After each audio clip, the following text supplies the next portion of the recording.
Reciban todos un cordial saludo. Damos inicio a esta tercera conferencia dedicada a inmunopatologías.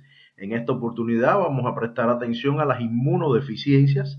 Ya verán ustedes lo interesante de esta condición y la relación que tiene también con los temas que vimos en las dos conferencias anteriores sobre hipersensibilidad y autoinmunidad. Esta clase la vamos a dividir en cuatro momentos principales.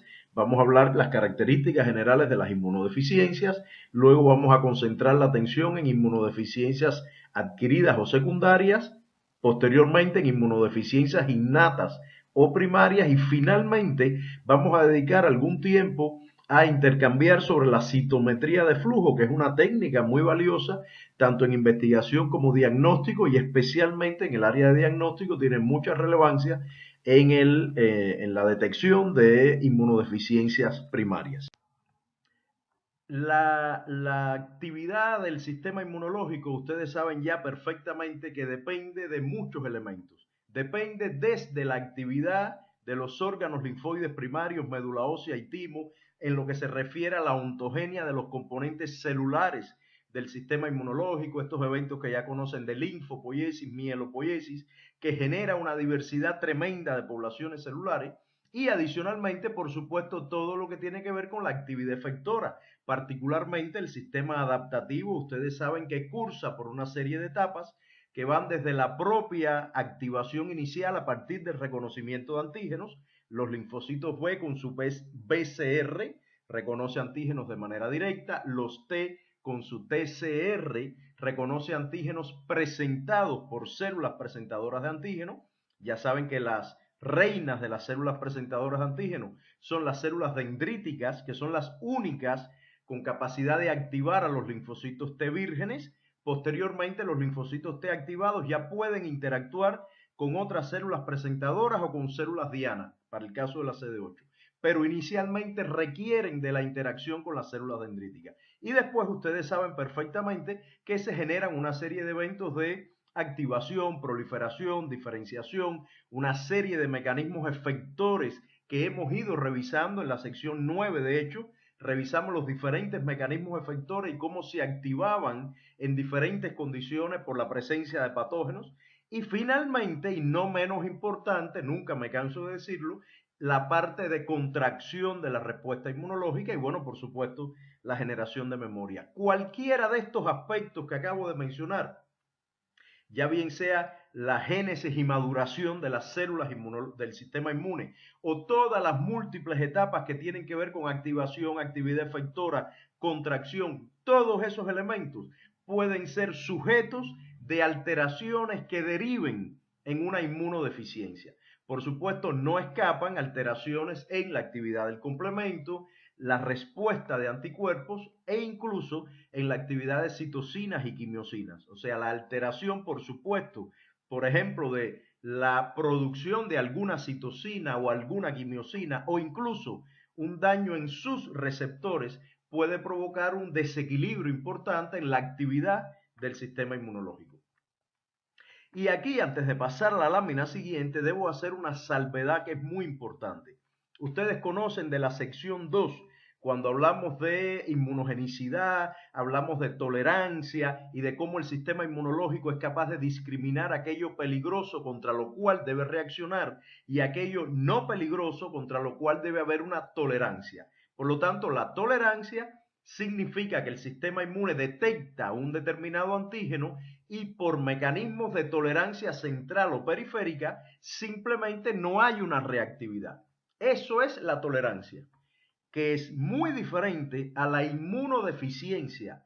La inmunodeficiencia significa que el sistema inmune ni siquiera puede reaccionar, aunque quiera, aunque la molécula que esté presente sea inmunogénica, aunque sea una situación peligrosa, el sistema inmune no puede reaccionar de manera eficiente. Por lo tanto, hay que hacer una dicotomía importante entre tolerancia, o sea, tener una actitud tolerante. El sistema inmune tolera porque no lo cree peligroso, mientras que inmunodeficiencia es que no reacciona porque no tiene las herramientas adecuadas para reaccionar.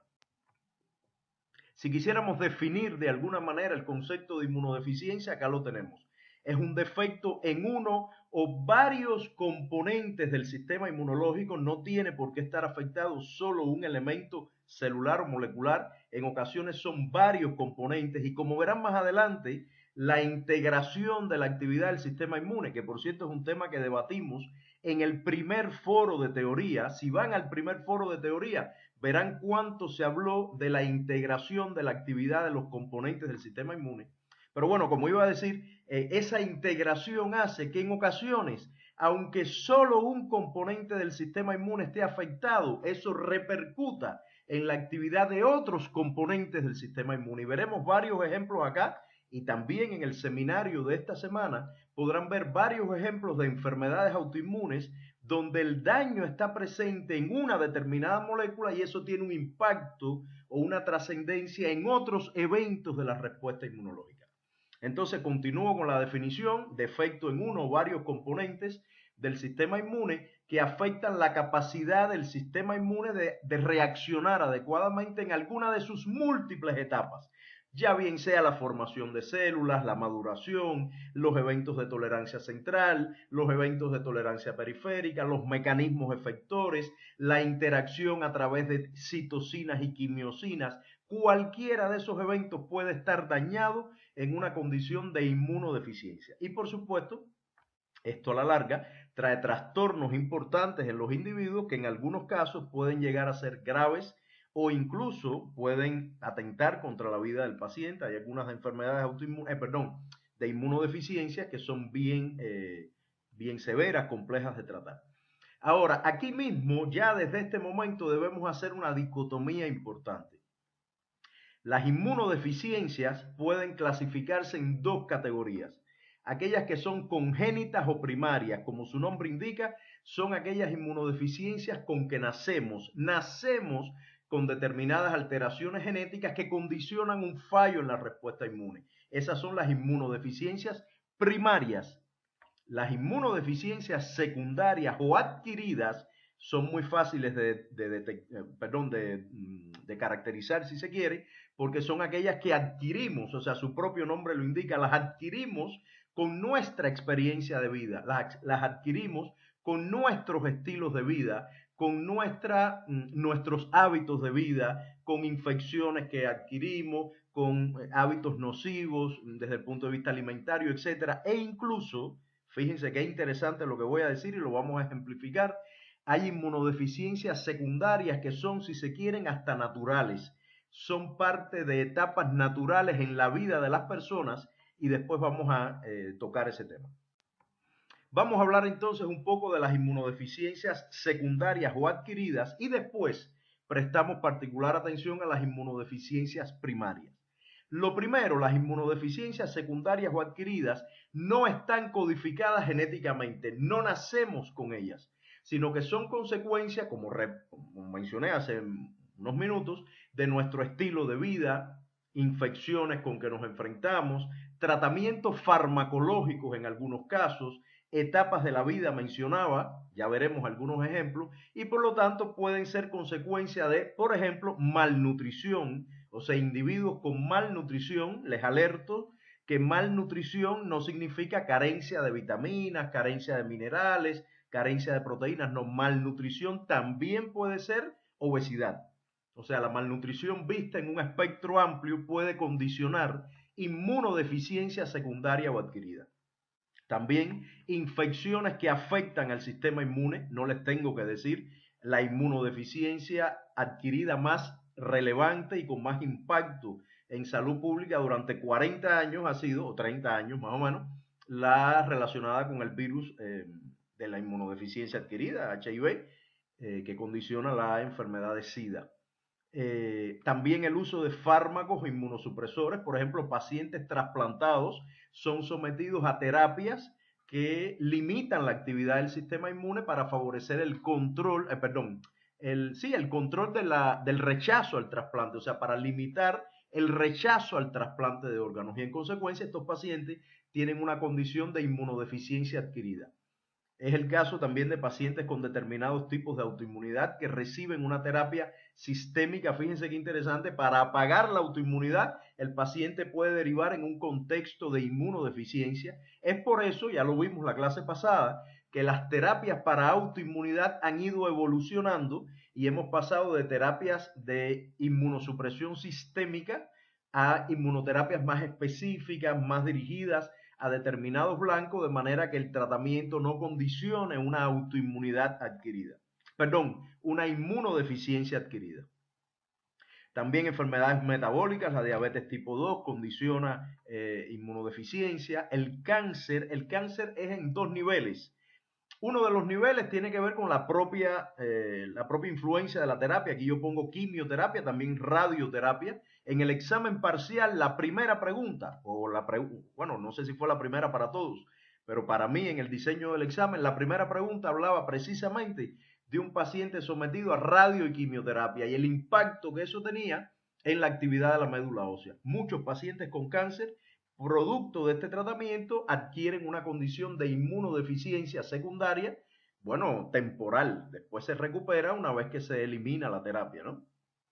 Y el cáncer, les decía, tiene un segundo matiz de inmunosupresión, que es la inmunoevasión. Eso lo estudiaremos en la sección siguiente, en la que ustedes aprenderán cómo las células tumorales se las ingenian para inducir un estado de inmunodeficiencia, especialmente antitumoral, pero incluso en algunos casos sistémico, que tiene que ver con su capacidad de escapar de la vigilancia inmunológica. Lo veremos la clase siguiente. Otro elemento importante es la inmunosenescencia, lo hemos mencionado más de una vez. Los individuos adultos mayores son individuos que por naturaleza tienen deficiencia en la actividad del sistema inmune. El seminario 5 estuvo dedicado justamente a este tema, a las alteraciones que hay en la producción de linfocitos vírgenes, a el tema de actividad de linfocitos B, T, la acumulación de un contexto inflamatorio, en fin. Otros elementos que también condicionan inmunodeficiencia secundaria, en este caso transitoria, es el embarazo, por ejemplo, lo hablaremos más adelante. Los neonatos tienen también una condición de inmunodeficiencia durante un determinado periodo de vida y, por supuesto, el estrés. El estrés es un condicionante importante de inmunodeficiencia adquirida que de hecho se ha relacionado con la aparición de susceptibilidad a otras enfermedades, incluyendo el cáncer incluso. Y como menciono acá, estas condiciones, por supuesto, pueden ser crónicas. Es el caso de enfermedades metabólicas como la diabetes, que es una enfermedad crónica. El uso de inmunosupresores en trasplante crónico, inmunosupresores en autoinmunidad. Pero hay otras transitorias, porque el embarazo, la condición de neonato, es transitorio. La inmunosenescencia lamentablemente no lo es, por razones obvias. Si hablamos de inmunodeficiencia adquirida, repito, definitivamente, como mencioné hace un momento, no podemos dejar de hablar del virus de inmunodeficiencia humana.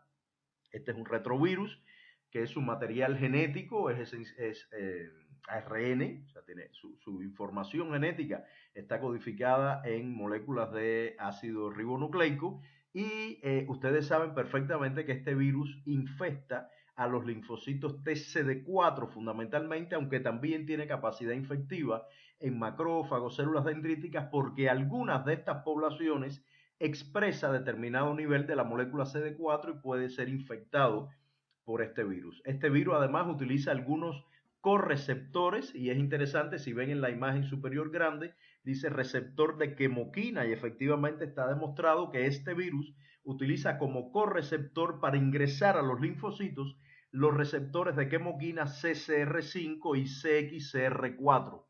No sé si han escuchado hablar de estrategias de reconstitución de médula ósea a pacientes HIV positivos a los cuales se les ha hecho una especie de trasplante de médula con células progenitoras, células madres que no expresan el receptor de quemoquina CCR5. ¿Y con esto qué han logrado? Pues que la población linfocitaria de estos individuos, al no tener este receptor, dejan de ser susceptibles a la infección viral y en consecuencia la carga viral disminuye. El virus no puede, si bien se puede replicar en alguna célula donde esté infectado, luego no puede reproducirse en otras células porque no hay poblaciones que expresen este correceptor. Hasta ahora los resultados han sido promisorios, hay solo algunos pacientes que han recibido esta terapia celular, pero celular y genética, porque fíjense, son células madres las que se le administran, pero manipuladas genéticamente para que no expresen este receptor. Y decía que, bueno, todavía no se sabe la trascendencia que tendrá esta terapia, porque, bueno, como quiera que sea, un receptor de quemoquina es importante en la actividad linfocitaria y estamos privando a estos individuos de este tipo de señales. Pero bueno, hay un compromiso ahí entre la vida del individuo por la infección con HIV y esta situación de no expresar este receptor de quemoquina. Ya veremos en el mediano y largo plazo las implicaciones que tiene. Bueno, aquí aparece un poco representado el ciclo de vida de este virus. No vamos a entrar en detalle. Ustedes posiblemente en la asignatura de microbiología puedan conocer más detalles, pero hay algunos temas que me parece muy interesante tratar de manera breve. Fíjense que acá a la izquierda aparece representado una serie de eventos que están relacionados con la infección con el virus, por supuesto su entrada a través de las mucosas, que ustedes saben que es la vía principal, también la contaminación a través de la vía sanguínea, por supuesto, y en cualquier caso estos virus, al infectar los linfocitos TCD4, provocan la muerte linfocitaria, es un proceso normal, los virus cuando se replican, generalmente la mayor cantidad de virus, una diversidad importante de virus tiende a matar a sus células hospederos y pues pasar a replicarse a otras poblaciones celulares. Pero resulta que aquí hay algo interesante, cuando las células dendríticas capturan este virus y detectan que hay una condición peligrosa y transmiten la información a los linfocitos TCD8, se activan linfocitos TCD8 citotóxicos que matan a las células CD4, porque el blanco del ataque de los linfocitos CD8 será la célula infectada. ¿Cuál es la célula infectada? Los linfocitos CD4. O sea, la propia respuesta inmune contra el virus genera la condición de inmunodeficiencia a partir de que mata a los linfocitos TCD4. Incluso hay otra situación, bueno, por supuesto se producen anticuerpos que neutralizan el virus, como cualquier respuesta antiviral de las que ya estudiamos en la sección 9, donde vimos los interferones, vimos la actividad de los anticuerpos, la GNK, la CD8, etc. Y fíjense qué interesante, aquí en este otro esquema que aparece a la derecha, que también aparece un poco el ciclo de vida del virus, fíjense que los linfocitos, cuando están en una condición quiescente no activada, pues tienen menos capacidad de replicar el virus. ¿Por qué? La maquinaria genética del linfocito está, digamos, en un dormancy, está dormida, está apagada. Pero ¿qué pasa cuando un linfocito es activado? Cuando el receptor de células T reconoce su antígeno y el linfocito se activa. Cuando recibe señales de citoquina que le dicen al linfocito, despiértate porque debes funcionar, hay una respuesta inmune que depende de ti. Justo en ese momento es el momento ideal para que toda la maquinaria genética del virus se replique, porque en ese momento el linfocito sale de su estado de dormancy y se activa y pone a trabajar su maquinaria genética, y es la que aprovecha el virus. O sea, fíjense qué interesante, de pronto el virus en su acción inmunosupresora no solo condiciona la muerte directa del linfocito, sino que la propia actividad natural del sistema inmunológico facilita la replicación viral, lo cual es bien interesante. Bueno, la replicación viral y el hecho de que los CD4 mueran por efectos citotóxicos de los linfocitos TCD8. Es bien complejo este tema y bueno, será objeto seguramente de estudio en otras asignaturas. Aquí está un poco el curso clínico de la enfermedad, los títulos de HIV, o sea, del virus, o sea, lo que llaman la viremia, la carga viral, digámoslo así, es el término que más se utiliza, contrastado con los niveles de células TCD4. Y bueno, por supuesto, un paciente que tenga un tratamiento adecuado, que tenga un estilo de vida adecuado, tiene un tiempo de vida media bien largo. De hecho, no hace mucho se reconoció que un paciente en esas condiciones, que reciba tratamiento, etcétera, tiene un tiempo o una expectativa de vida similar a la población no infectada. O sea que ya se han alcanzado importantes avances en este sentido.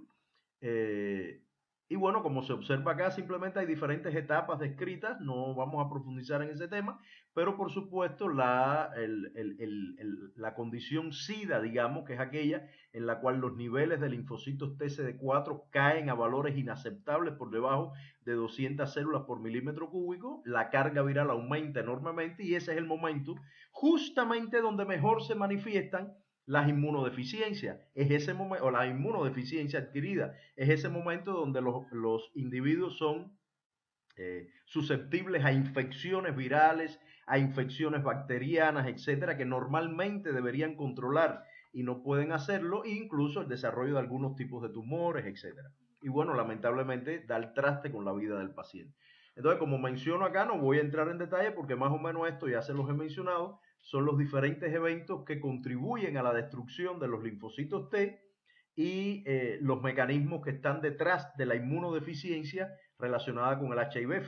Fíjense que acá al final se menciona incluso no solo una alteración en los linfocitos CD4, sino hasta en los propios macrófagos y células dendríticas. Y esto es muy importante porque obviamente un virus que pueda atacar o que pueda afectar la actividad de las células dendríticas tiene un impacto trascendental en la actividad general del sistema inmune por el rol que ustedes conocen tienen las células dendríticas en la integración del sistema innato y el sistema adaptativo.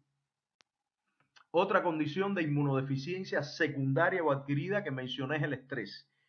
Tampoco vamos a entrar en detalles acá, pero está muy claro, cada vez queda más claro que hay una triada muy bien establecida entre sistema nervioso central, sistema endocrino y sistema inmunológico. Hay una serie de mediadores que, digamos, que cruzan estos sistemas, que intercambian información en estos sistemas y está reconocido que el estrés crónico, no les hablo del estrés agudo, no les hablo del estrés porque tengo examen parcial, les estoy hablando de un estrés crónico, un estrés mal manejado puede condicionar el desarrollo de enfermedades por deficiencias en la actividad del sistema inmunológico. Incluso, si se fijan acá en la lámina que está hacia la derecha, ya se ha llegado a demostrar que esta interacción entre sistema nervioso, endocrino y sistema inmune llega a influir en la composición de la microbiota. Puede condicionar lo que ustedes ya saben que se llama disbiosis. Y si hay disbiosis, entonces también hay un segundo elemento que altera la actividad del sistema inmunológico. Ustedes en el seminario número 3, cuando hablaron de microbiota y enfermedades inflamatorias, vieron la relación que existía entre este mundo bacteriano, fundamentalmente bacteriano, y la regulación de la actividad del sistema inmune. O sea que se ha llegado incluso a confirmar ya evidencias que indican que la condición de estrés crónico puede incluso generar disbiosis y eso en consecuencia alterar el funcionamiento de la respuesta inmunológica. Los otros aspectos que condicionan inmunodeficiencias adquiridas o secundarias pueden ser, como mencioné en una de las primeras láminas, aquellos relacionados con determinadas etapas de la vida. Son normales, nos toca a unos y a otros en algún momento de nuestras vidas y bueno, son eventos naturales. Ese es el caso del embarazo.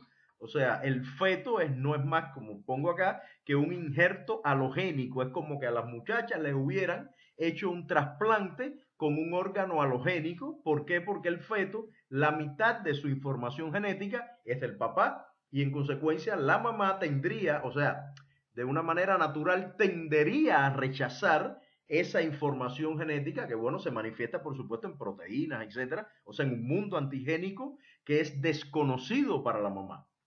En consecuencia, la evolución obviamente ha tenido que fijar determinados mecanismos para que se produzca un efecto de inmunosupresión temporal, para que la mamá tolere a ese feto. Y acá aparecen representados en la derecha un grupo de poblaciones celulares que cambian en diferentes etapas del embarazo y, por ejemplo, si ustedes se fijan, los linfocitos T reguladores son estos punteados que aparecen al centro, o sea, esta línea de puntos, que aumentan significativamente su nivel. Los linfocitos T reguladores juegan un rol protagónico, mientras que otras poblaciones disminuyen significativamente su presencia. No estoy hablando incluso a nivel de órganos linfoides, etcétera. Estos eventos se dan sobre todo en aquellas estructuras que están cercanas al sitio donde se está produciendo el fenómeno de gestación. O sea, si usted aísla poblaciones celulares del entorno donde está el feto, ahí es donde se detectan estos cambios importantes, incluyendo un incremento significativo de la disponibilidad de células T reguladoras. Fíjense qué bonito, las células dendríticas, que también son punteadas, en este caso en este color rojo vino, así, no sé qué color es, o marrón, pues las células dendríticas disminuyen significativamente y eso tiene mucho sentido porque esas células son las que activan a los linfocitos T, ¿verdad? Bueno, pues ellas se apagan con la intención de que haya una respuesta T deprimida. O sea, por una parte se inhibe la activación de los linfocitos y por otra hay mucha T reguladora para apagar la respuesta inmune con citocinas antiinflamatorias, etcétera. Por lo tanto, el embarazo es un contexto natural de inmunodeficiencia secundaria o adquirida. Incluso cuando estudien, o sea, ya revisaron el seminario 9 sobre respuesta a Candida albicans. Bueno, pues las muchachas embarazadas pueden desarrollar candidiasis, por ejemplo. La candidiasis es una consecuencia del embarazo. ¿Por qué? Porque la Candida albicans está presente en la mayor parte de las personas y cuando el individuo se inmunosuprime, ya ustedes lo saben de ese seminario, pues la enfermedad se puede manifestar porque la respuesta inmune está deprimida. Este es el caso de lo que puede suceder en una mujer embarazada. En el caso del neonato, hay dos elementos que están contribuyendo a su proceso de inmunodeficiencia natural, digamos. Por una parte, está el hecho de que, bueno, nace con un sistema inmune inmaduro, por supuesto, pasan 1 y hasta 2 años para que haya una madurez adecuada en su sistema inmunológico. Incluso todavía en una etapa temprana de la vida el hígado juega un rol importante en la producción de algunos componentes del sistema inmune, se va transfiriendo esa responsabilidad a otros órganos del sistema inmune, los niveles de anticuerpos son menores, incluso los niveles de anticuerpos, recuerden que están muy ligados al que recibe el neonato a partir de su mamá, incluso durante el proceso de amamantamiento, o sea, en la propia leche materna, y resulta entonces que en esa etapa inicial de vida, por una parte el sistema inmune está inmaduro, la mamá lo provee de herramientas como los anticuerpos, pero llega el momento que ocurre la ablactación, que significa el bebé deja de tomar leche materna alrededor de los 6 meses de vida y asume otro tipo de nutrición y en consecuencia se queda desprovisto de esa fuente de anticuerpo que le proporciona a su mamá. Fíjense que acá se menciona que a los 12 meses de vida, si ustedes revisan el gráfico, los niños tienen alrededor del 60% de la inmunoglobulina total que tendrán cuando adultos. En el caso de IgG, 60%, 75% IgM, muy poca IgA. Y por lo tanto, reitero, este contexto de los primeros meses y los primeros 2 años de vida, hasta los 2 años aproximadamente, es un contexto de inmunodeficiencia que tiene que ver con un fenómeno natural en el que influye, por una parte, la propia necesidad de madurar la respuesta inmune y por otra parte, como mencionaba, que el hecho de que ya la mamá deja de cubrir, digamos, algunas necesidades del sistema inmune de su hijo porque deja de amamantarlo, etc. Ahora, la inmunosenescencia también es un evento de inmunodeficiencia secundaria natural, con la única diferencia, lamentablemente, que no tiene reversión, porque todo el que llega ahí, lo único que le queda es echar para adelante en la vida, por supuesto. Entonces, la inmunosenescencia, no voy a hablar mucho, ya hubo un seminario en la sesión 5 dedicado exclusivamente a la inmunosenescencia y ustedes saben que hay eventos ligados a la falta de linfocitos T vírgenes, obviamente porque el timo está absolutamente involucionado, se acumulan linfocitos T exhaustos, o sea, linfocitos T que ya cumplen su rol y que están en una fase terminal de su función. Repito, hay pocas células vírgenes, tanto T como B, hay un evento de inflamación crónico sistémico, hay una alteración, incluso lo vieron en esa lectura del seminario 5, hay una alteración en la, perdón, hay una alteración en la proporción de poblaciones CD4 y CD8. Normalmente las CD4 son aproximadamente 2 veces la proporción de células CD8 y hay un cambio en el radio CD4-CD8, hay un cambio en el radio neutrófilos linfocitos, o sea, se acumulan más células inflamatorias. En fin, esos son temas que tienen que ver con ese contexto inflamatorio sistémico. A nivel de suero también hay más acumulación de mediadores inflamatorios y esto contribuye, por supuesto, al desarrollo de enfermedades como la diabetes tipo 2, que ya ustedes saben de la sesión 10, que tiene que ver con procesos inflamatorios crónicos, aparece con más frecuencia el cáncer, porque el cáncer tiene como sustento también eventos inflamatorios crónicos, etc. Entonces esta es una etapa de vida, digamos, donde de manera natural se presenta una inmunodeficiencia secundaria, pero que no es transitoria como el caso del embarazo o de la condición del neonato. Bueno, después de haber visto las inmunodeficiencias adquiridas o secundarias, vamos a pasar a las inmunodeficiencias congénitas o primarias, o sea, aquellas que tienen que ver con alteraciones genéticas con las cuales nacemos. Por supuesto, este tipo de enfermedades se diagnostican usualmente en niños que muestran una predisposición a padecer infecciones. Después hablaremos un poco más sobre las características de estos niños y cómo los médicos olfatean un poco la presencia de una posible inmunodeficiencia. No obstante, ya lo mencioné anteriormente y no me cansaré de decirlo, aunque se habla de inmunodeficiencias, algunas alteraciones genéticas en el sistema inmunológico condicionan el desarrollo de autoinmunidad, inflamación crónica y cáncer, precisamente porque hay una hiperreactividad al estar bloqueados o afectados los mecanismos de contracción de la respuesta inmune. Y como menciono acá, incluso en algunos casos se trata de trastornos multisistémicos. Ese es el caso del síndrome de George, que es una condición genética en el cual los niños tienen una lesión en el cromosoma. O sea, ni siquiera se trata de un gen que está alterado, que es lo más común que sucede, ya lo veremos, sino que se trata de la lesión de una porción del cromosoma donde se afectan, por supuesto, muchos genes.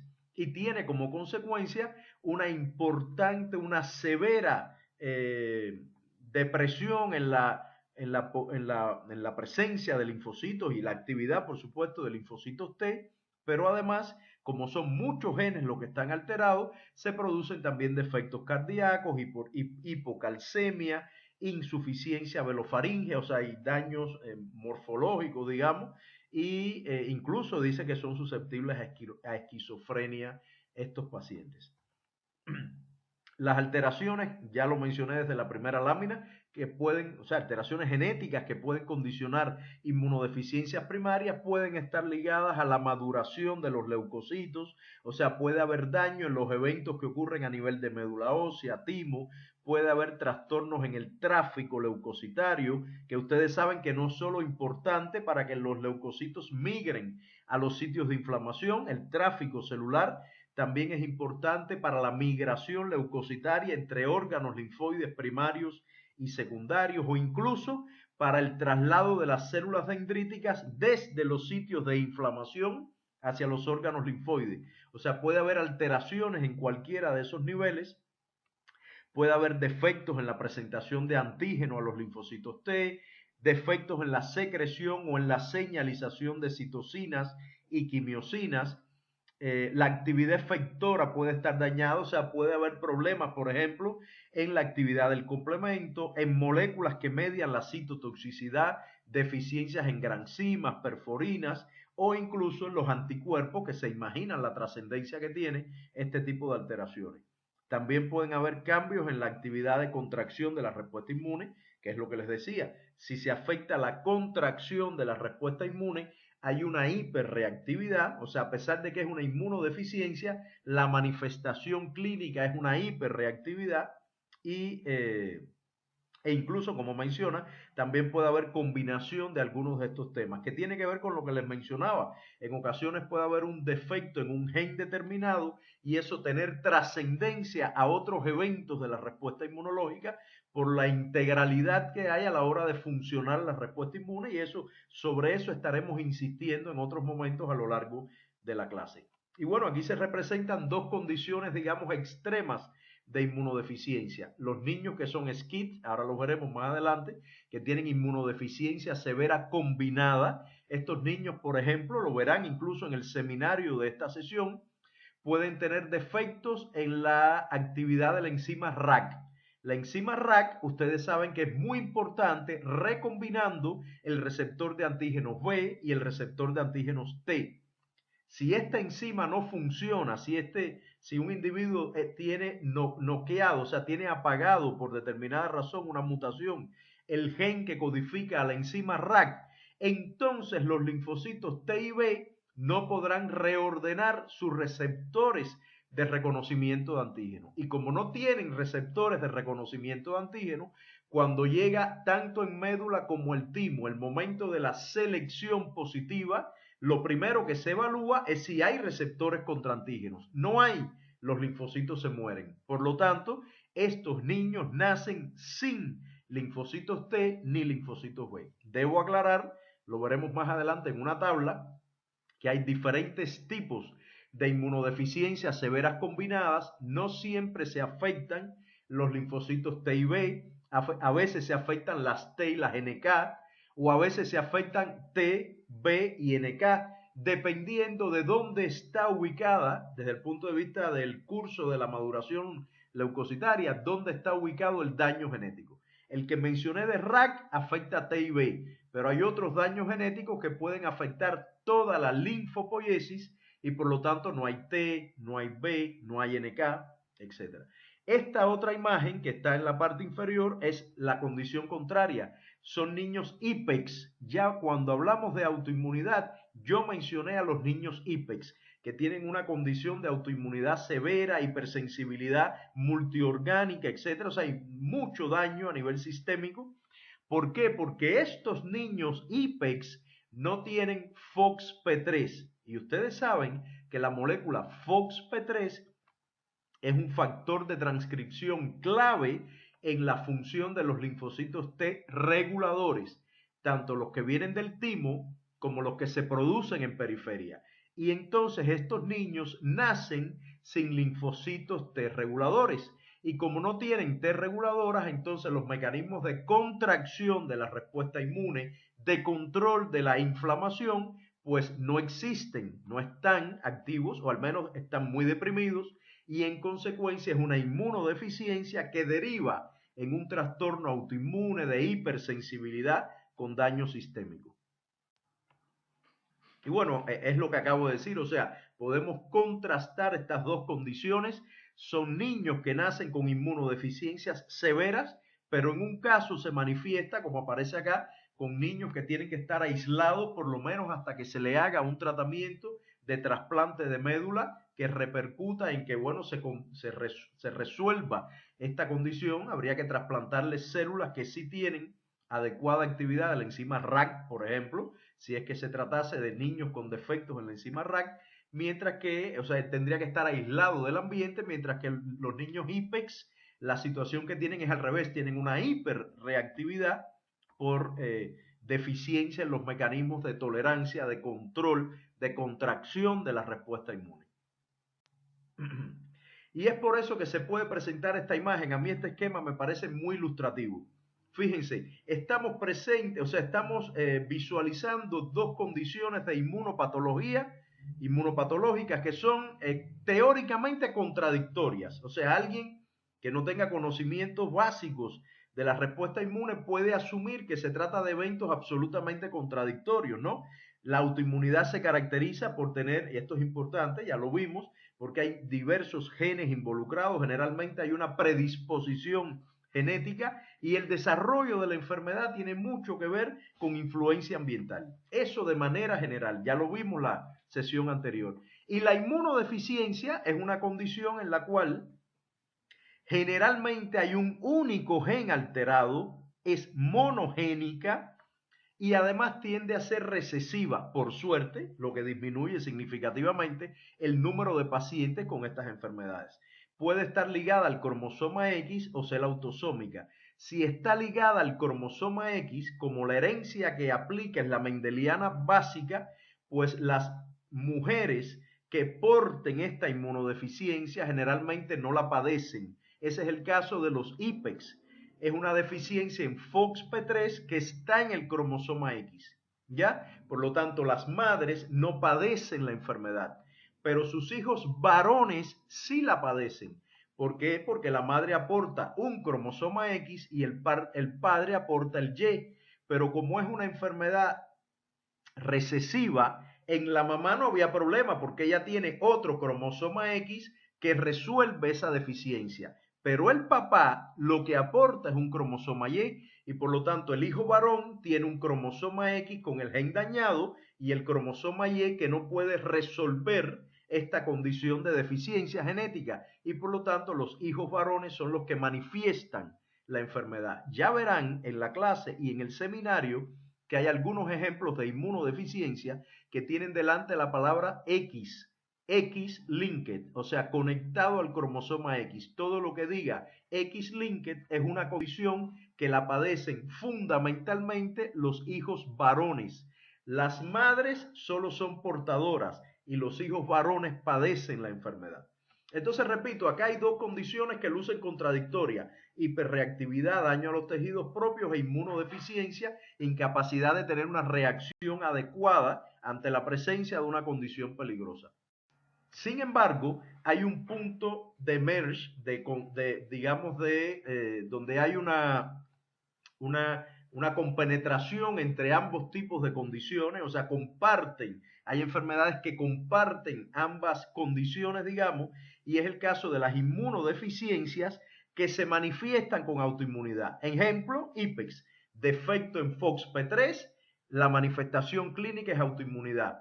Defecto en CTLA4, la manifestación clínica es autoinmunidad. O sea, son defectos inmunológicos que tienen que ver con la contracción, el apagado de la respuesta inmune. Cuando no está, la manifestación clínica es la autoinmunidad. Todo lo contrario es si se ve desde la perspectiva de la autoinmunidad.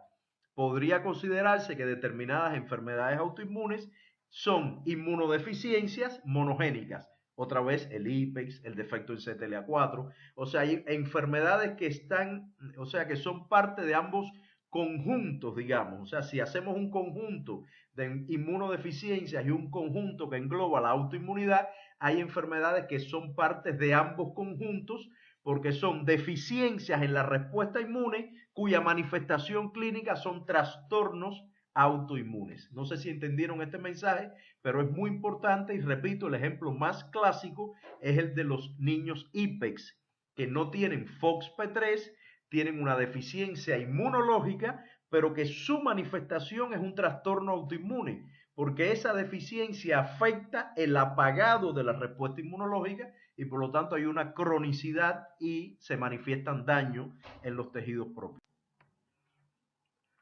Bueno, entonces volvemos al tema de la inmunodeficiencia y ya les he dicho más de una vez que los daños genéticos que ocasiona la inmunodeficiencia pueden tener diversos orígenes. Pueden estar a nivel de la génesis y maduración leucocitaria, en la activación de los linfocitos, el tráfico leucocitario, los mecanismos efectores, en fin. Son muy diversos los daños posibles, pueden estar a cualquier nivel de la activación o respuesta inmunológica. Por supuesto, aquellos que ocurren en eventos más tempranos tendrán una trascendencia mayor. ¿A qué me refiero? Veremos ejemplos.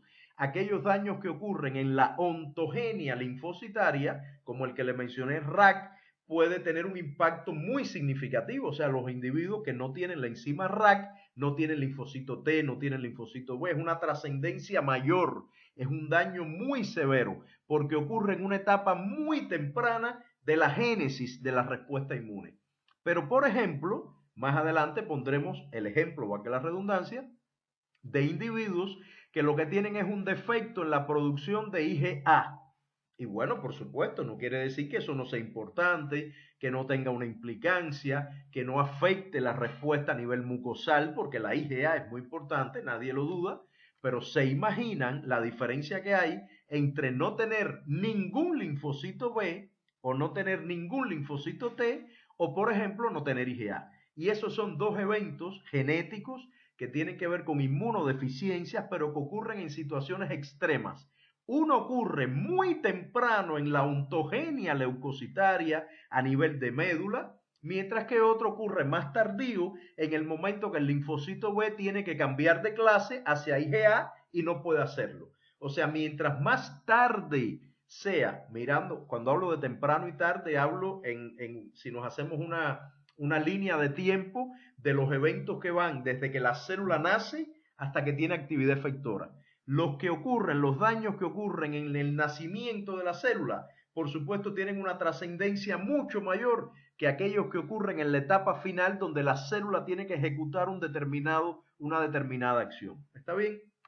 Y bueno, este recuadro rojo dice algo que ya mencioné respecto a que están ligados generalmente al cromosoma X, son recesivos, aunque pueden estar en autosomas, o sea, en cromosomas que no estén ligados al sexo, pero los del cromosoma X abundan bastante y repito, en general, por suerte, se trata de genes recesivos. ¿Está bien? Ese es el problema que sucede con las mamás, repito. Como la mamá tiene dos cromosomas X, tiene dañado un gen, pero tiene el otro gen en el otro cromosoma que funciona y suple esta deficiencia. Pero en el caso de los niños varones, no lo tienen, si está ligado al cromosoma X, el niño varón solo tiene un cromosoma X y en consecuencia manifiesta la enfermedad. La mamá es portadora, pero el hijo manifiesta la inmunodeficiencia. Bueno, es prácticamente obvio que les diga que los individuos con inmunodeficiencias tienen particular susceptibilidad a las infecciones. Y este es un tema muy importante porque para el médico, el médico tratante, olfatear o sospechar una potencial inmunodeficiencia precisamente tiene que ver con el tipo de infección que típicamente, valga la redundancia, tiene el niño. Incluso en ocasiones se trata de niños que cursan con diversas infecciones o infecciones leves que se complican, requieren, que normalmente son leves y requieren, sin embargo, hospitalización, tratamiento en UCI, etcétera. Repito, en base a estas características de la infección que desarrollen estos niños, el médico podrá sospechar que está ante la presencia de un niño con inmunodeficiencia. De hecho, inmunodeficiencia primaria. De hecho, lamentablemente, en muchas ocasiones los niños van de hospital en hospital, de ingreso en ingreso, sin tener un diagnóstico definitivo, lo que tiene, por supuesto, un impacto significativo en la calidad de vida del niño, de la familia y también, por supuesto, en consumos de recursos por el sistema de salud. Por eso es muy importante que los médicos estén atentos a determinadas señales que vamos a mencionar después y que dan indicios de una potencial inmunodeficiencia primaria. Esta tabla es muy bonita porque aquí están comparados, por ejemplo, las manifestaciones que tanto clínicas, o sea, perdón, la susceptibilidad a infecciones como algunas evidencias clínicas que hacen indicar o sugerir deficiencia en la actividad de células B o de células T. Primero, respecto a la susceptibilidad de infecciones, bueno, en dependencia de la población que falta, así será el tipo de bacterias, virus, etcétera, la que es más susceptible el individuo. Ustedes ya conocen de la sección 9 que el sistema inmune no lanza todo su herramental, sino que dependiendo del tipo de patógeno, así será el mecanismo efector y por lo tanto la deficiencia en células B generalmente se manifiesta con algunos tipos de infecciones y la deficiencia T con otros tipos de infecciones comunes, digamos. Sin embargo, en lo que refiere, por ejemplo, a los niveles de anticuerpos en suero, miren qué comparación tan interesante. La ausencia de células B definitivamente provoca la ausencia en la función o en la presencia de células B, no quiere decir que no haya células B, puede haber un tema funcional. Puede provocar, evidentemente va a provocar reducción en la cantidad y la calidad de los anticuerpos, eso es obvio.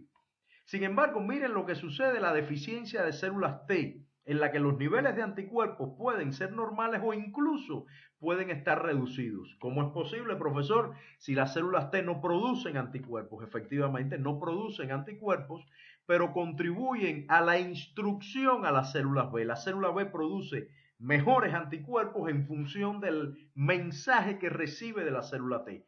Es por eso que yo les he repetido que cuando falla algún elemento de la respuesta inmune puede tener repercusión en otros componentes de la respuesta inmunológica.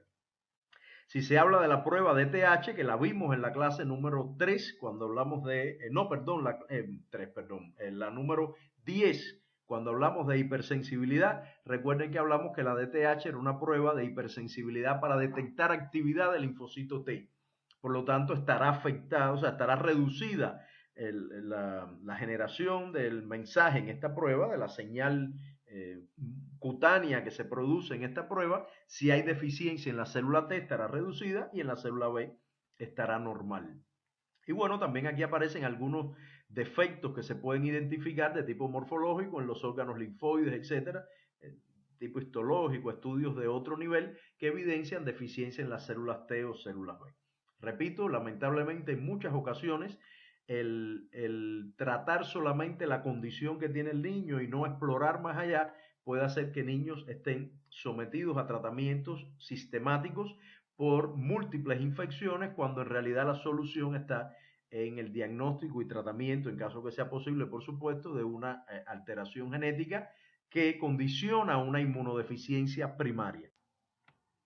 Aquí hay algunas señales de alerta que pueden hacer al médico pensar que el niño tiene alguna inmunodeficiencia primaria. No las vamos a leer, por supuesto, las pueden revisar ustedes posteriormente cuando estudien esta presentación.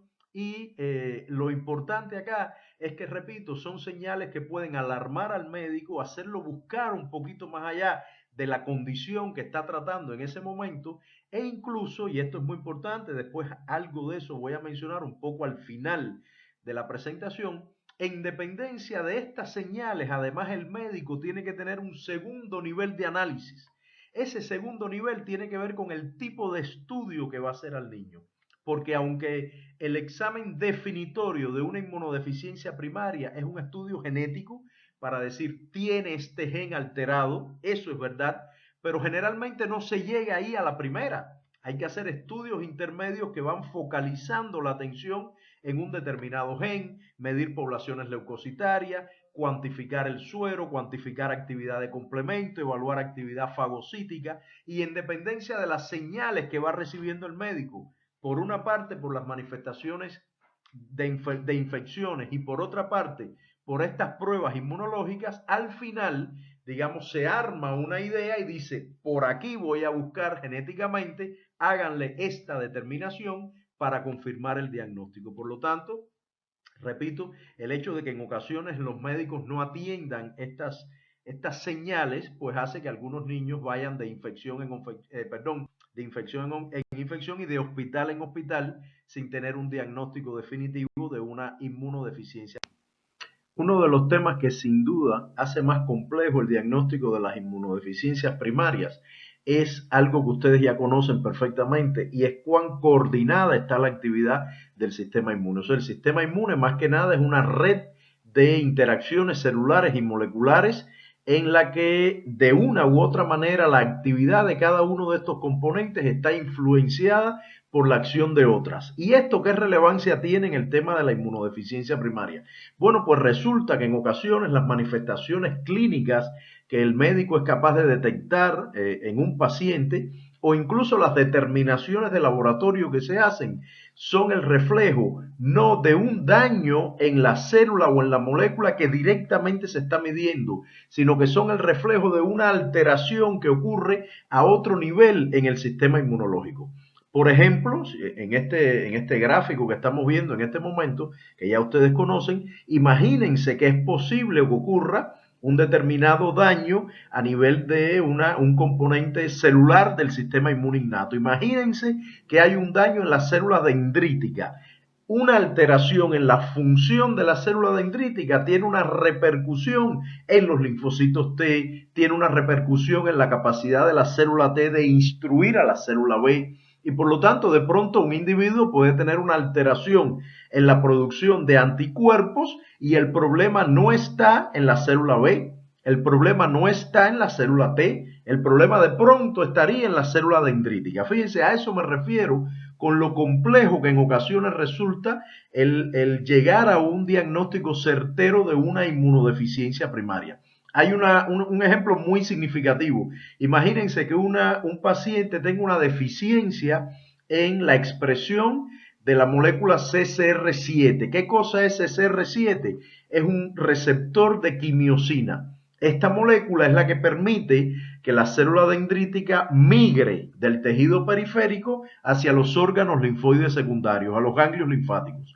Y entonces parece algo menor, porque uno dice, bueno, es una deficiencia en una molécula que tiene que ver con el tráfico leucocitario, a lo mejor no es tan grave. Bueno, resulta que sí es muy complicado, porque si esa molécula falla, la dendrítica no llega de manera eficiente a los órganos linfoides secundarios, no se activa la respuesta T, no se activa el fenómeno de instrucción TB y no se producen adecuados anticuerpos. Entonces, fíjense cómo un evento, una alteración en determinado aspecto de la respuesta inmune puede trascender a otros eventos de la respuesta inmunológica más distales. de tal manera que usted está detectando en un paciente una sensibilidad a determinados patógenos y detecta, por ejemplo, que esto tiene que ver con una alteración en los tipos de anticuerpos que hay en sangre, en la clase de anticuerpos que hay en sangre. Y resulta que el problema no está en los anticuerpos ni en la célula B ni en la célula T, el problema puede estar en la dendrítica. A eso me refiero con la complejidad en el diagnóstico y a eso me refiero con cuán conectada está la interacción entre todos los actores de la respuesta inmune, lo que implica, repito, que una deficiencia en uno de ellos pueda tener una trascendencia en otros aspectos de la respuesta inmune. En este caso, por ejemplo, estoy mostrando un experimento de citometría de flujo y entenderán al final de la clase a qué me refiero cuando hablo de citometría de flujo. Y se trata, por ejemplo, de dos inmunodeficiencias primarias diferentes. En el primer caso, se está midiendo en el recuadro de la izquierda, se está midiendo la presencia de linfocitos B con dos marcadores moleculares, CD19 y CD20. En este caso, la proporción de célula B que se está indicando es de 0,2%. En sangre debe haber alrededor de 10-15% de linfocitos B. Sin embargo, este individuo es prácticamente deficiente en su totalidad en la presencia de células B en circulación. Esta enfermedad, por ejemplo, es la llamada agamma-globulinemia. ¿Cómo se manifiesta? Se manifiesta con que el individuo prácticamente no tiene anticuerpos en sangre. Y cuando van a ver que no tiene anticuerpos en el suero y miden la población de célula B, se encuentran que efectivamente no tiene linfocitos B que produzcan a los anticuerpos. Esta es una enfermedad, por cierto, ligada al cromosoma X, ya hemos hablado al respecto, tema de predisposición genética en las mujeres y de manifestaciones clínicas en los hijos varones, generalmente. Entonces, este es el caso de la gamma-globulinemia. Sin embargo, hay una condición que es la que está en el recuadro de la derecha, que es una inmunodeficiencia severa combinada ligada al cromosoma X. En este caso se mide la molécula CD19, que también tiene que ver con linfocitos B, y CD3, que ustedes saben perfectamente que tiene que ver con células T. En este caso, no hay absolutamente ningún linfocito T en circulación. Este paciente no tiene células T. Sin embargo, sí tiene muchas células B. Fíjense que en este paciente, en vez de haber un 10% de células B en sangre, hay 98%. Hay una cantidad extraordinaria de células B, porque claro, no hay células T y por lo tanto la proporción se desvía completamente a células B. Y ustedes pueden pensar que este paciente no tiene problema ninguno en los anticuerpos, porque imagínense, tiene muchas células B. Bueno, pues resulta que también tiene defectos en los anticuerpos en suero. ¿Por qué? Porque la célula T es muy importante para instruir al linfocito B. Y por lo tanto, este paciente, aunque tiene muchas células B, la capacidad de producir anticuerpos de gran calidad y donde ocurre el fenómeno de cambio de clase está muy empobrecida porque no ocurre la instrucción TB. Entonces, repito, con estos dos gráficos de citometría de flujo, le estoy haciendo notar que una misma manifestación en el suero, que es ausencia o defecto significativo en la presencia de anticuerpos, puede tener dos orígenes completamente diferentes. Puede ser un defecto en la célula B o puede ser un defecto en la célula T. Entonces vamos a ver algunos ejemplos generales de inmunodeficiencias que tienen que ver con defectos en determinados eventos de la respuesta inmune. Por ejemplo, a nivel de sistema inmune innato, pueden haber defectos que están ligados al tráfico leucocitario, a la activación, a la función del sistema. Respecto al tráfico, aquí hay algunos ejemplos de pacientes con deficiencia en moléculas como integrinas que tienen que ver con el tráfico celular. Respecto a la activación, deficiencia en Toll-like receptors, como ustedes saben perfectamente, son receptores de patrones moleculares asociados a patógenos y a peligro. Y en lo que se refiere a defectos funcionales, por ejemplo, en el recuadro rojo superior se habla de la granulomatosis crónica. ¿Qué cosa es esta enfermedad? Bueno, como dice en el recuadro de la derecha, resulta que estos individuos no producen especies reactivas de oxígeno en los fagocitos. Cuando los macrófagos neutrófilos fagocitan, la manera que ellos tienen de matar a la bacteria o al patógeno fagocitado es, bueno, con proteasas dentro de los endolisosomas, etcétera, fagosomas, perdón, pero también por acción de especies reactivas de oxígeno y nitrógeno. Estos individuos no tienen capacidad de expresar o de producir especies reactivas de oxígeno y en consecuencia no matan a las bacterias fagocitadas y se producen susceptibilidad importante, infecciones bacterianas con hongos, etcétera. Entonces, repito, a nivel de sistema inmune innato pueden haber una serie de deficiencias. ¿Estos daños impactan en el sistema adaptativo? Por supuesto. Imagínense que las células no tengan la capacidad de detectar PAMs y DAMs. Si no lo hacen eficientemente, no pueden ir a ver al adaptativo e instruirlo de que hay una condición peligrosa. O sea, una vez más se manifiesta una deficiencia en una parte del sistema inmune que impacta en la actividad de otros componentes del sistema inmune. En lo que se refiere a inmunodeficiencias severas combinadas, ya pusimos un ejemplo bastante al principio con el niño este que estaba aislado, digamos. Bueno, hay diferentes tipos de inmunodeficiencias severas combinadas. Por ejemplo, acá se menciona la ligada al cromosoma X, que es una inmunodeficiencia, la van a ver en la lectura, donde hay daños en la presencia de células T, de células NK, pero los niveles de células B son normales o incluso están incrementados, como les mencioné en la imagen que les mostré, pero los niveles de inmunoglobulina están afectados. No voy a repetir lo mismo. ¿Hay células B? Sí. ¿Muchas células B? Sí. ¿Y cómo es posible que no haya anticuerpos? Es que no hay células B, células T, perdón, que hagan la instrucción TB.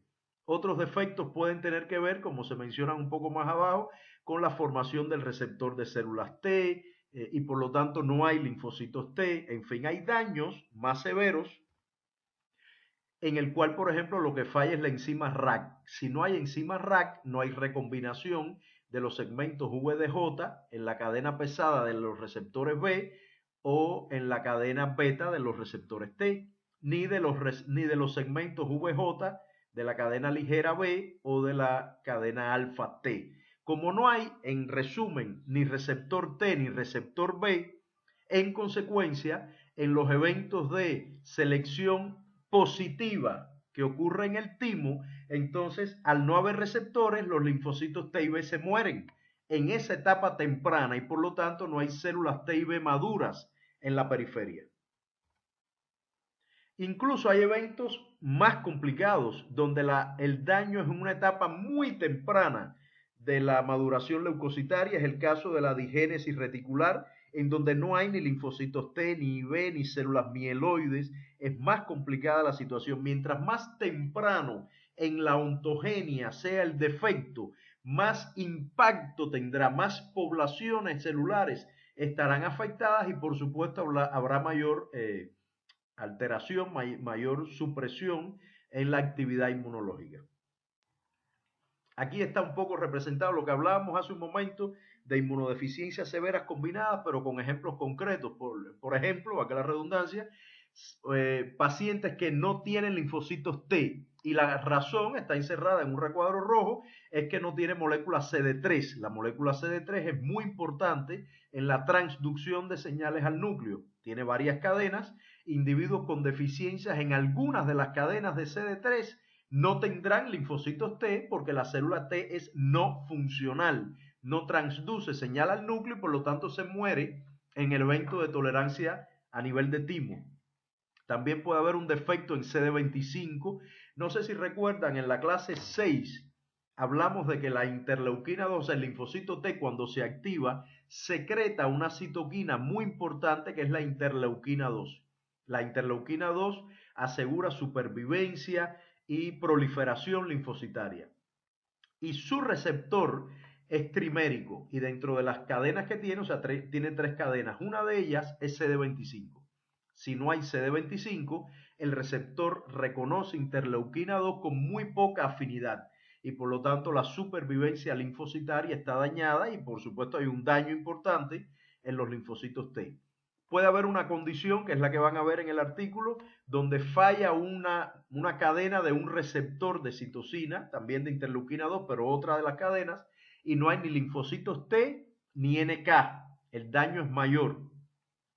puede ser que fallen los RAC, como habíamos dicho, una mutación en alguna de las enzimas recombinasas, entonces no hay ni T ni B, pero sí hay NK, porque las células NK no necesitan la recombinación de RAC. O, bueno, como mencionamos, daños más severos, donde puede ser que no haya ningún linfocito, ni T, ni B, ni NK, que es una condición obviamente más complicada. De pacientes que tienen una enfermedad que se llama síndrome hiper-IgM. O sea, este es un síndrome también ligado al cromosoma X, o sea, las mamás lo portan y lo padecen los hijos varones, en el cual en el suero lo que hay es esencialmente anticuerpos IgM. ¿Es por un defecto en las células B? Para nada. Resulta que estos individuos tienen una mutación no funcional en la molécula CD40 ligando. Esta molécula está en el linfocito T y es muy importante, no sé si recuerdan, en la segunda señal, la interacción CD40 ligando con CD40 que está en la dendrítica. Pero esta interacción también ocurre entre el T y el B y ocurre entre las T y los macrófagos. En otras palabras, no hay una correcta instrucción TB. Y la célula B, como no recibe una correcta instrucción, ella hace lo que puede. Y lo único que puede hacer es secretar anticuerpos IgM. No ocurre cambio de clase. Ella secreta IgM y por eso en el suero esencialmente lo que hay son anticuerpos de tipo IgM. El daño no está en la B, está en la célula T, pero tiene una trascendencia a la producción de anticuerpos. El gráfico de abajo es un poco para complementar lo que habíamos visto. La molécula CD69 indica activación de linfocitos T. Los linfocitos T se activan si expresan CD69, pero lo que no expresan es la molécula CD40 ligando, que por cierto, ya les he dicho que a los inmunólogos les gusta ponerle dos nombres a la misma molécula. También se llama CD154, pero es lo mismo. En cualquier caso, repito, son pacientes que tienen daño en la producción de anticuerpos cuando su problema está en los linfocitos T.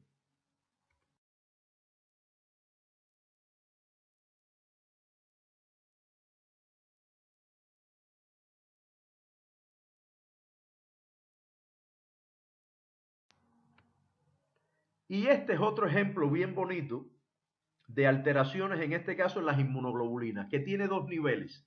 Hay niveles más severos de alteración, en la cual de pronto hay enfermedades como la gamma globulinemia, ya lo habíamos mencionado, donde simplemente no hay linfocitos B y no se producen anticuerpos. Las células B están muy deprimidas y apenas hay inmunoglobulinas en suero. Pero hay una condición menos complicada, que son estos ejemplos que aparecen debajo, en el recuadro azul, en el recuadro celeste, donde aparecen daños en las clases de anticuerpos. O sea, el linfocito B está, produce anticuerpos, pero no puede producir IgA, por ejemplo, o no puede producir IgG2, que es una subclase de inmunoglobulina G. Esto digamos, una enfermedad que debe ser tratada, que puede tener consecuencias, por supuesto que sí. Pero se imaginan la diferencia que hay entre no tener célula B o no tener un tipo de clase de anticuerpos determinado que se puede suministrar con suplementos alternativos, digamos. O sea, por eso les decía que los daños que ocurren en la maduración linfocitaria a nivel de médula o de timo son más dramáticos en lo que se refiere al impacto global que aquellos que ocurren en eventos más de la actividad efectora, como es el caso del cambio de clase. No es que la IgA no sea importante y por supuesto estos pacientes son susceptibles a determinados tipos de infecciones, pero al menos producen algún tipo de anticuerpos. Lo único que no tienen IgA. ¿Está bien? O IgG2 y así diferentes clases o subclases pueden faltar. Y el otro evento que les quería mencionar tiene que ver también con trascendencia entre diferentes fenómenos de la respuesta inmune. Este es el caso de la presentación de antígenos, daños en la presentación de antígenos a los linfocitos T. Se imaginan que si se afecta la maquinaria de procesamiento y presentación de antígeno, habrá un impacto muy significativo sobre las células T.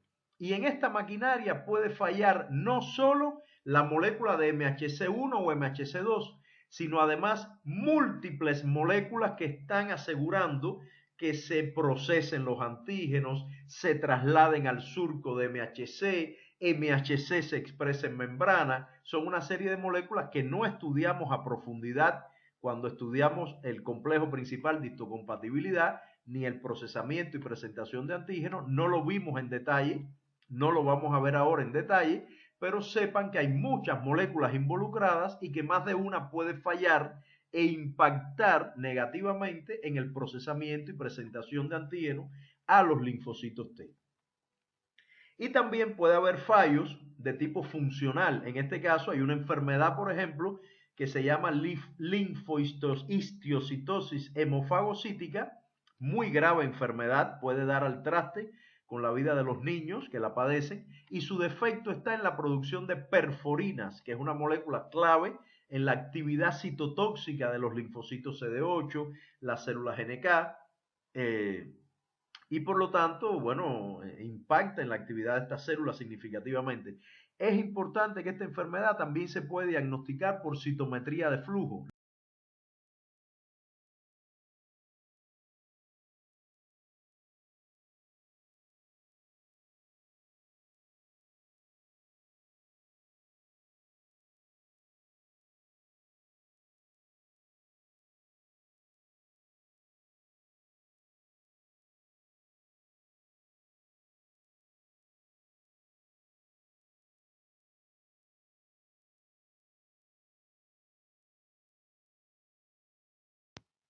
Y como hemos mencionado, están estas enfermedades de inmunodeficiencia cuya manifestación es autoinmunidad e hiperreactividad. Le doy el ejemplo de IPEX, son niños cuyas madres tienen un defecto genético en el cromosoma X, no tienen FOXP3, pero la madre tiene dos cromosomas X, pero el hijo varón tiene solo uno y manifiesta la enfermedad.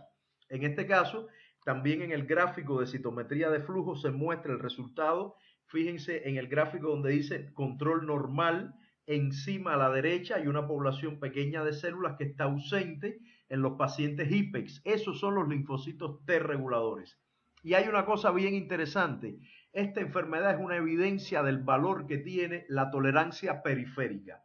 O sea, en estos niños el timo y la médula están perfectos, hacen selección clonal, eliminan clones autorreactivos, pero obviamente ustedes saben que clones autorreactivos que reconocen antígenos propios con baja afinidad salen a periferia. ¿Y quiénes los controlan? Los T reguladores que están en periferia o que vienen del timo o que están en periferia. Este niño no tiene linfocitos T reguladores porque no tiene molécula FOXP3 y en consecuencia no puede tener tolerancia periférica, que ustedes saben que es activa, es una tolerancia inhibitoria que ejecutan las células T reguladoras. Otros problemas tienen que ver con la deficiencia del par fas ligando, que son moléculas que tienen que ver con la inducción de apoptosis y son muy importantes en muchos eventos, incluyendo la maduración linfocitaria en el timo. Es por eso que estos niños, por ejemplo, tienen poblaciones tímicas linfocitarias inmaduras, o sea, tienen en sangre linfocitos CD4 negativo, CD8 negativo. Células T que no son ni CD4 ni CD8. Son linfocitos inmaduros que debieron morir en el timo y que salen a periferia porque no tienen ese mecanismo de muerte mediado por fafas ligando. Y también, por supuesto, la haploinsuficiencia de CTLA4. CTLA4 es una señal negativa para los linfocitos y si no está presente, los linfocitos se mantienen con actividad crónica. Ya verán cuando hablemos de cáncer cuánto vamos a utilizar esta molécula porque la inmunoterapia de cáncer está aprovechando el bloqueo de las señales negativas a los linfocitos. Si usted bloquea CTLA4, el linfocito contra la célula tumoral estará activo más tiempo y podrá ser más eficaz. Pero ese es un tema que trataremos en la sección siguiente. Por ahora, vamos a quedarnos con que la deficiencia de FOXP3 y de CTLA4 condiciona una hiperreactividad porque los mecanismos de contracción de la respuesta inmune están afectados. Y para terminar, solo hago mención a un tema que ya de alguna manera he mencionado, a que la redundancia, que son eventos, o sea, estrategias para el diagnóstico de inmunodeficiencias primarias. Una de ellas la van a estudiar en el seminario, citometría de flujo, pero hay muchas técnicas y el médico en base a la manifestación clínica de los niños, el tipo de infecciones a las que son más propensos, la historia de la enfermedad, pues el médico podrá olfatear qué pruebas serían valiosas realizar. Por aquí es mejor medir células T, células B, anticuerpos, fagocitosis, complemento, y en base a eso, como siempre les he dicho, o como les he dicho en otras ocasiones, la prueba genética es definitoria, pero en base a una historia, digamos, construida, de tal manera que se vaya un poco más al seguro a la determinación de uno o dos genes que con más potencialidad deben justificar esta inmunodeficiencia primaria que puede tener el flujo. Bueno, aquí hay dos equipos de citometría, de una época más antigua a una época más moderna. Son equipos que tienen mínimo un rayo láser, pueden tener hasta 4 láser y miden entre 3 y hasta 18 o más fluoróforos diferentes. Ahora, ¿eso para qué sirve?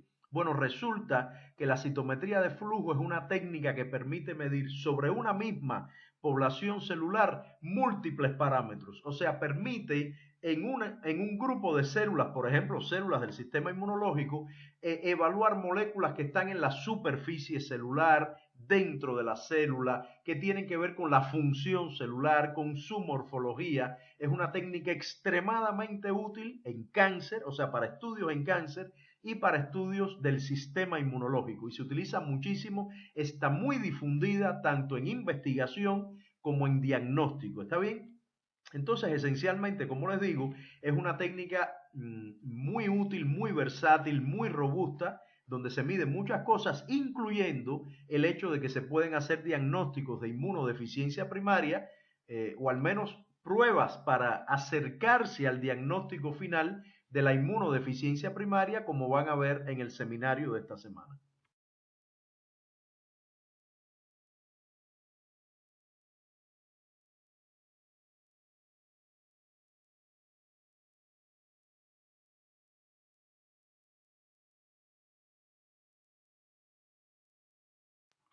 Les decía, tiene al menos un rayo láser, las células están en suspensión, usted extrae la sangre, puede procesar esa sangre o incluso usar la sangre entera después de lisar los eritrocitos. Generalmente se eliminan los eritrocitos y esa suspensión celular se pasa por el equipo. El rayo láser que tiene, cuando interactúa con las células, se desvía en dependencia del tamaño de la célula y de la complejidad celular. ¿Está bien?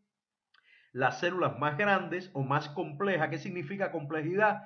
Que tengan gránulos en su interior, que tengan dendritas, que tengan núcleos multilobulados. Todos esos son elementos que desvían ese rayo láser y generan dos parámetros. El parámetro forward scatter, que tiene que ver con tamaño celular, y el tamaño, el parámetro size scatter, que tiene que ver con complejidad celular.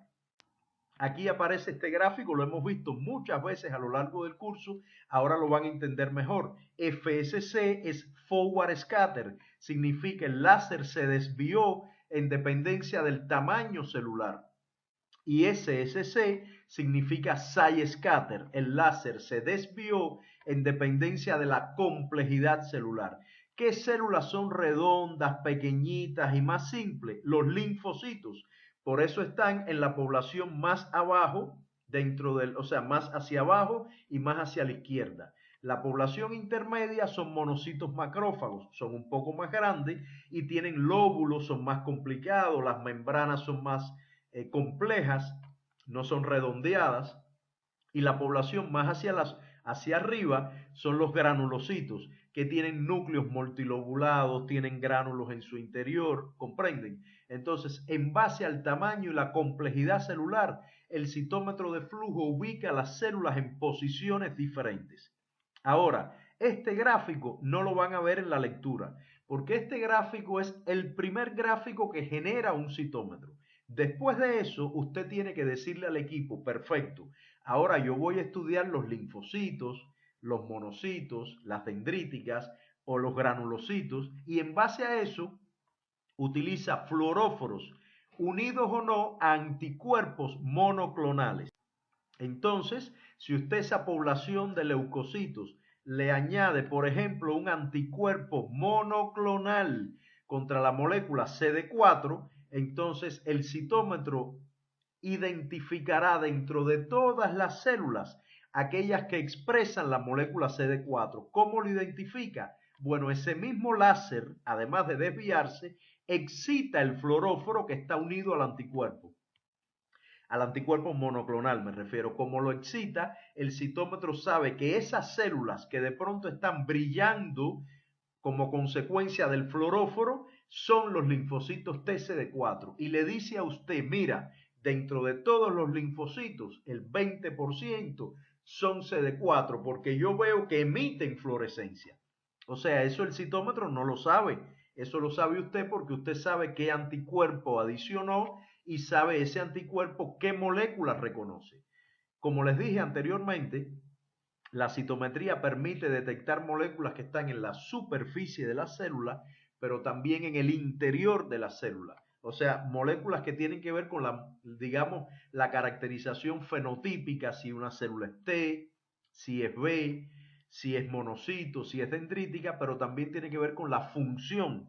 Y ya vimos el ejemplo de la determinación, por ejemplo, de perforinas, o también se pueden medir señales intracelulares de citocinas, etcétera. Y bueno, gracias a eso se puede sacar un gráfico como este que les mostré desde la primera clase, en donde utilizando anticuerpos monoclonales, usted puede decirle al citómetro, quiero que me digas de estas poblaciones cuántos hay de neutrófilos, de basófilos, de NK, de células B, utilizando anticuerpos monoclonales que el citómetro le puede decir qué porcentaje es cada población de las que usted está estudiando. Por ejemplo, aquí se están midiendo dos moléculas diferentes. CD3, que está en todos los linfocitos T, y CD4, que está en los linfocitos T auxiliadores. ¿Está bien? La nube en gris, las celulitas grises, son negativas para el eje X y negativas para el eje Y. Por lo tanto, no tienen ni CD3 ni CD4. No son linfocitos T.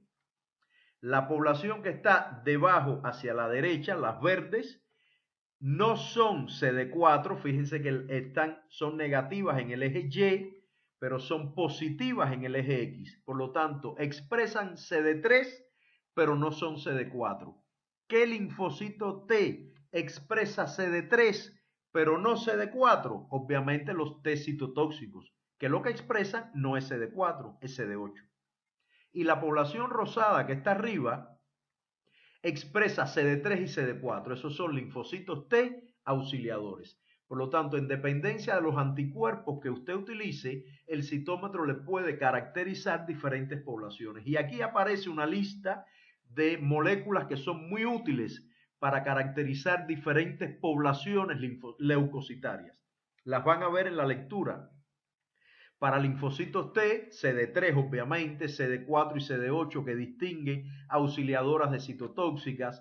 Linfocitos B expresan CD19 y CD20, macrófagos CD14 y así diferentes moléculas que definen si una población es de un tipo leucocitario u otro. Y eso el citómetro se lo puede decir, qué proporción representan dentro de las células que están en estudio.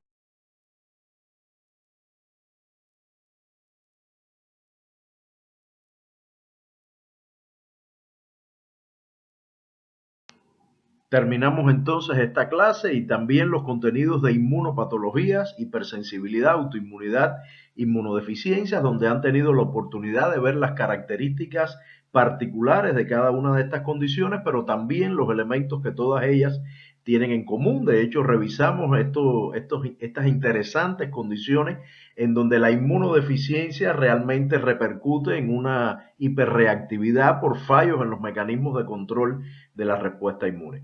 Las clases por venir, inmunooncología e inmunoterapia, dan cierre a los contenidos teóricos del curso de inmunología básica. Como siempre, les deseo que todos estén muy bien de salud y que tengan éxitos en las actividades de evaluación que están por venir.